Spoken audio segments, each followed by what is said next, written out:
Hey, what is up guys? Alex here from UntitledClass.com coming to you with an unboxing of a Palit GTX 1050 graphics card. It is the StormX edition with one fan. Now, if you're in the United States, for example, you might not have heard of Palit, but it is quite a popular brand here in the Philippines and in other parts of Asia and in Russia and stuff like that. It is a well-respected brand of graphics card. So you should expect top-notch performance here for quite a great price. I bought this for about 6,500 pesos. I ordered online, so it was a little pricier online, but it's okay. This is a Palit graphics card, and look at this guy. Looks like we have a we have anti-static bag. We have a sticker right here. The box, by the way, let's look at the box first, is this nice shade of black with a little, glossy black design here. Very, very nice box. And of course, the GTX 1050. If you don't know the specs of that, I believe it has 650 CUDA cores, 640 CUDA cores or something like that. And this one boosts up to, I think, 1,400 something megahertz. So pretty nice. Here's what's inside the box. We have a very simple CD-ROM.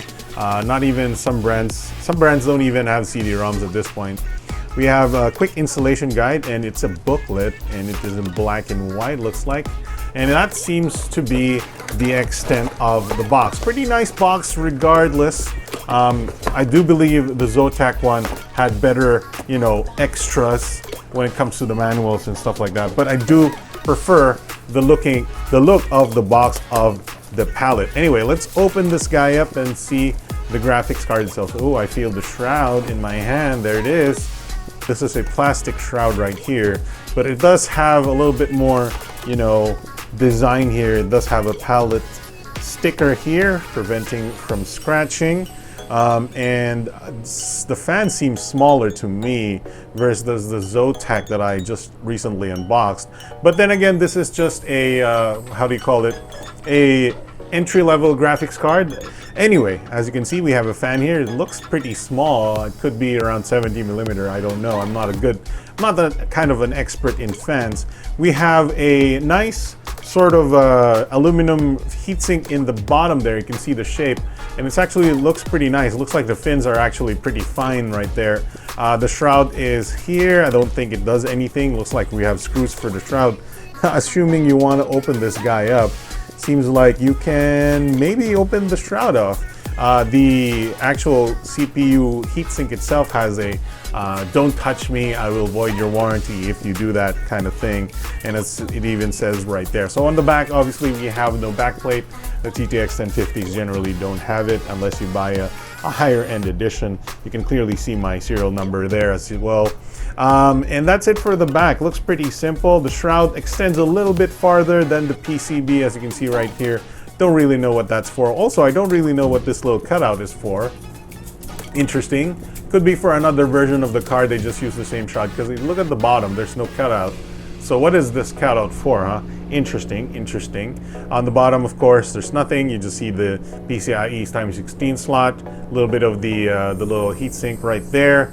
And on the back, we have three connectors. This is DVI, DisplayPort, and HDMI. So not a lot of ports, but then again, it is a 1050. You don't really need a lot of ports for this kind of thing. So anyway, that's it for our unboxing. We'll put it in a system, and then we'll test it out. Obviously, it's probably going to perform about as good as other 1050s out there. But hey, you're here for the benchmarks, right? I think, maybe.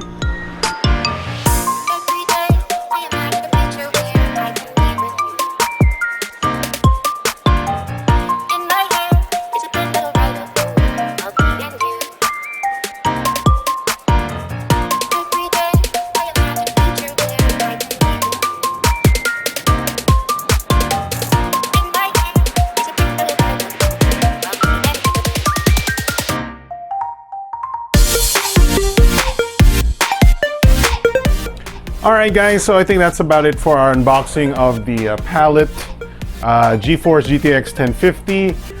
It's pretty good, and the performance is as we expected. It's very much like the Zotac 1050 Mini we unboxed previously. And as you can see, we have the stock locks are actually the same. and our performance is pretty much the same. Slight difference, you know, because of, you know, just a little variance here. Fire Strike score is 5,823, which is very, very same as the Zotac. And we have Rise of the Tomb Raider FPS at 95.18, pretty variant. And of course it can go up and down.